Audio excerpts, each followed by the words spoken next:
자, 그래서 방금 얘기했던 요 inference by enumeration, 우리가 할 수 있는 가장 기본적인 형태의 probabilistic inference 테크닉입니다. 장점과 단점이 있어요. 일단 장점은 뭐냐면 항상 워킹합니다. 어떤 쿼리를 주건 간에 우리에게 확률 테이블 정보만 있다면 언제든지 적용할 수 있어요. 그래서 굉장히 제너럴하고요. 반면에 이제 단점은 이제 여러 가지가 있습니다. 가장 계산적인 이슈, 그 저장 공간의 이슈 여러 가지가 있는데 이제 단점을 설명해 보면 우선 가정을 아까처럼 small n 개의 variable이 있고 각각의 랜덤 variable이 d만큼의 어떤 도메인 크기를 갖는다. 만약에 바이너리라고 하면 두 종류이니까 2일 거고요. 만약에 뭐 값이 10가지이다라고 하면 뭐 d가 10 이런 거겠죠. 그래서 도메인 사이즈 d라고 정의를 했을 때 worst case로 타임 컴플렉시티를 한번 고려해 보면 어떻겠어요? 이렇겠죠. d의 값을 가질 수 있는 변수가 n개 있으니까 d의 n승 차원의 어떤 타임 컴플렉시티를 갖는 굉장히 익스펜시브한 그런 오퍼레이션이 수반이 되고요. 그 다음에 스페이스 컴플렉시티 측면으로 보면 역시 만만치 않습니다. 역시 d의 n일 거예요. 그렇죠? 우리가 만약에 바이너리로 친다라고 하면 variable 하나하나가 두 칸을 차지하죠. 그런데 그런 게 n개 있으니까 그죠? 이걸 다 저장하려면 2의 n승만큼 필요하겠죠. 그렇죠? 그래서 스페이스 컴플렉시티도 만만치 않습니다.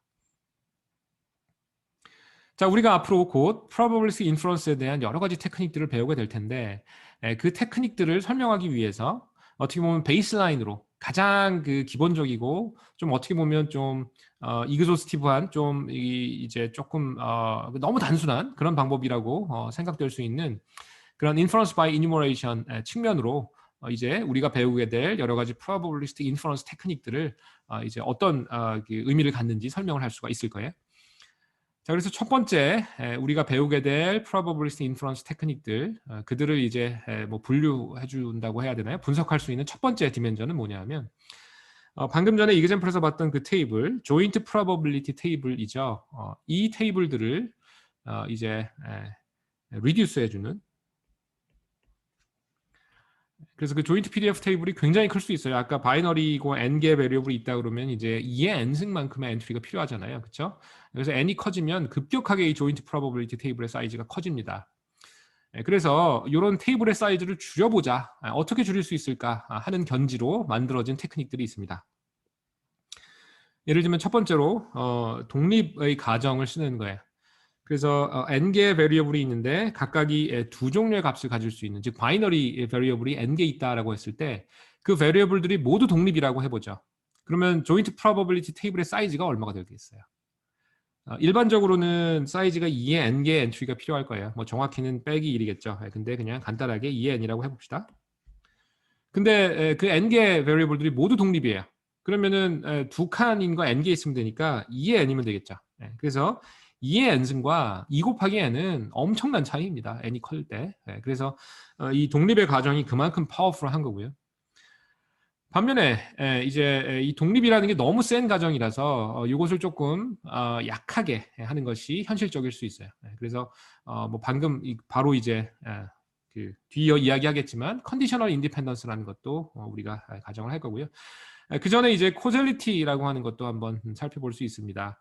어떤 베리어블이 값이 언제나 참이면 뭐 또 다른 뭐 8번 베리어블이 언제나 뭐 false더라. 뭐 이런 것들 그런 인과관계를 따져줌으로 인해서 probability 테이블의 사이즈를 줄일 수 있는 그런 방법도 있고요. 근데 역시 이 코젤리티도 알아내는 것이 만만치 않습니다. 엔지니어링 측면에서 그리고 실생활에서도 어떤 두 개 변수 사이에 코젤리티를 알아낼 수 있다라고 하는 것은 굉장히 어렵고 반면에 알아낼 수 있다면 굉장히 파워풀한 그런 일이 되는 거죠. 자, 그 다음에 이 세 번째가 방금 언급했던 인디펜던스라고 하는 것이 이제 유용하긴 한데요. 굉장히 파워풀하긴 한데 현실적이지 않다는 거죠. 태양 아래 완전히 이 독립인 건 없다. 이렇게 생각할 수 있어요. 해가 떠 있는 한 이 세상에 있는 많은 것들은 이제 서로 연관성이 있다는 거죠. 그래서 보다 현실적인 인디펜던스 가정으로 사람들이 사용하는 것이 컨디셔널 인디펜던스라고 하는 그런 가정이고요. 이것은 아주 중요한 모델링 어썸션이 됩니다. 그래서 아주 많은 probabilistic 머신 러닝 모델에서 널리 사용이 되는 그런 거예요. 예를 들면 우리 베이스넷도 배울 거고요. 그다음 나이프 베이스 클래시파이어도 배울 겁니다. 이런 그 모델에서 이런 컨디셔널 인디펜던스를 이용해서 조인트 프로버빌리티 테이블의 사이즈를 현격히 줄이는 그런 아이디어를 취하게 됩니다. 자, 다시 얘기하지만 인디펜던스하고 코젤리티 아주 파워풀해요. 아주 강력합니다. 하지만 너무 강력해서 이게 조금 현실성이 떨어지는 그런 면이 많이 있다는 것이고, 대안으로 널리 사용되는 그런 가정이 컨디셔널 인디펜던스라는 거예요. 그리고 지금 잘 무슨 얘기인지 모른다 하더라도 걱정 안 해도 되는 게 우리 나이프 베이스하고 베이스넷 아주 자세하게 학습을 할 겁니다. 그때가 되면 무슨 이야기인지 더 잘 이해할 수 있을 거예요. 그 다음에 우리 히든 마르코프 모델 HMM이라고 하는 또 아주 유명한, 아주 전통적으로 중요한 그런 모델이 있고요. 이런 것들을 만들어줄 때 우리가 또 가정하는 것이 마르코프 프로퍼티가 됩니다.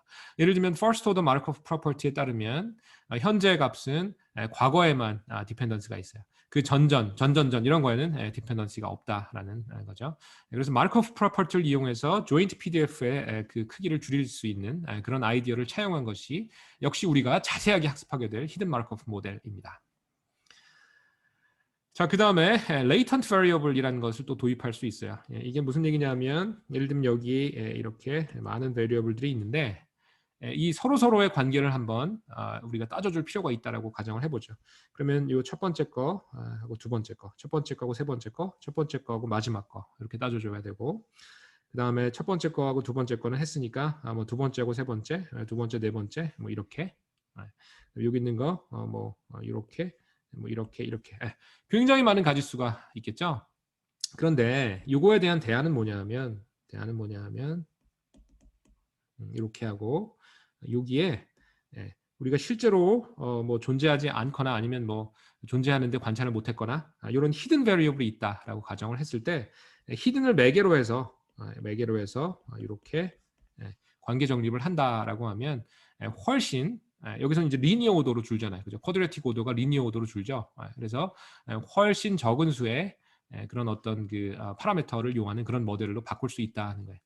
그래서 이런 식의 모델을 이제 latent 모델이라고 하고요. 즉 hidden variable z라고 하는 latent variable이라고 하기도 하고, 이런 latent variable을 도입함으로써 어떤 그 우리가 따져줘야 되는 그런 가짓수의 수 이런 것을 비약적으로 줄이는, 즉 파라미터의 수를 비약적으로 줄일 수 있는 이런 모델들도 많이 존재하고요. 우리가 또 역시 배우게 될 겁니다. 가우시안 믹스처 모델 또는 GMM 이라고 해서 역시 굉장히 중요한 머신러닝 모델이죠.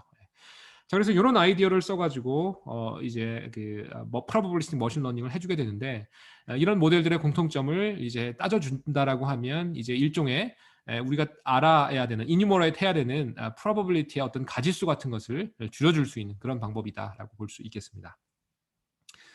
자, 그 다음에 두 번째 차원, 즉 어떤 그 우리가 알고 있는 방법들을 디멘전 1으로 분류할 수도 있고 디멘전 2로도 분류할 수 있어요. 그래서 디멘전 1이라고 하는 거는 방금 이야기한 대로 이런 조인트 프로버빌리티 테이블의 어떤 크기를 줄여주는 그런 측면으로 분류할 수 있다는 거고, 그 다음에 두 번째 차원으로도 분류할 수 있다는 거죠. 그래서 디멘전 1과 디멘전 2가 올서건널해요. 디멘전 2는 뭐냐 하면 어떻게 포스트웨어 인퍼런스를 할지. 그래서 포스트리어 인퍼런스라고 하면 PZ 기분 X에 대한 인퍼런스이죠. X가 관찰이고 Z가 히든이라고 하면 우리가 머신러닝 엔지니어로서 관심 있는 그런 바로 그 확률값이죠. 그래서 포스트리어 인퍼런스 매우 중요합니다. 그래서 어떻게 포스트리어 인퍼런스를 할지를 이제 우리가 생각을 해보면 거기에 의해서 존재하는 머신러닝 방법들을 분류할 수 있다. 뭐 이런 개념이에요. 자, 첫 번째는 exact한 inference입니다. 아까 봤던 inference by enumeration이 대표적인 사례이고요.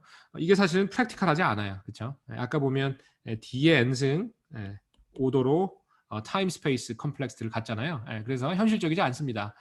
n이 커지게 되면 현실적이지 않은 방법이에요.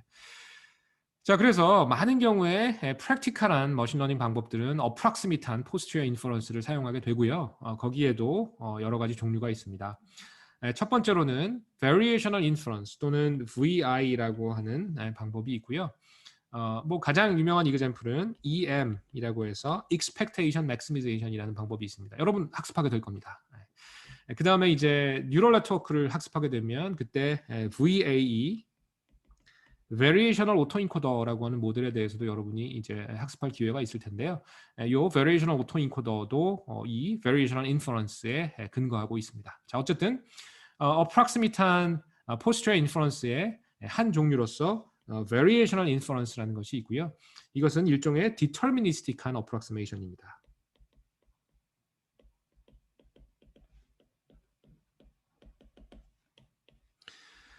자, 그럼 여기에 상반되는 어프로치가 스토캐스틱한 어프록시메이션이 있겠죠.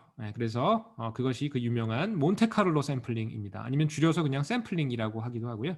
그래서 이것도 정말 많은 사례가 있습니다. 근데 하나 사례를 들자면 뭐 깁스 샘플링 같은 게 있고요. 그거 외에도 여러분이 많은 이그젬플을 보게 됩니다. 뭐 MCMC 같은 것도 하나의 사례가 되고요. 근데 요 깁스 샘플링이나 MCMC는 이제 직접적으로 이번 수업에서 다루지는 않고요. 이 expectation maximization, 즉 variational inference의 한 사례라고 할 수 있는 이 deterministic approximation인 EM에 대해서는 뒤쪽에서 자세하게 다루도록 하겠습니다. 자, 그래서 디멘전 1, 디멘전 2 요 두 가지 측면에서 여러분이 배우게 될 그런 방법들, 그리고 앞으로 학습하게 될, 뭐 이번 수업에서 직접적으로 다루지 않더라도 앞으로 학습하게 될 그런 머신러닝의 인퍼런스 테크닉이 있다라고 하면 이렇게 두 가지 분류 방법을 통해서 한번 고찰해 볼 수 있습니다. 그래서 이 페이지가 굉장히 중요한 페이지이고요. 여기서 한 이야기를 잘 기억해서 앞으로 배우게 될 이런 모델들에 대해서 여러분이 잘 살펴보면 좋을 것 같습니다.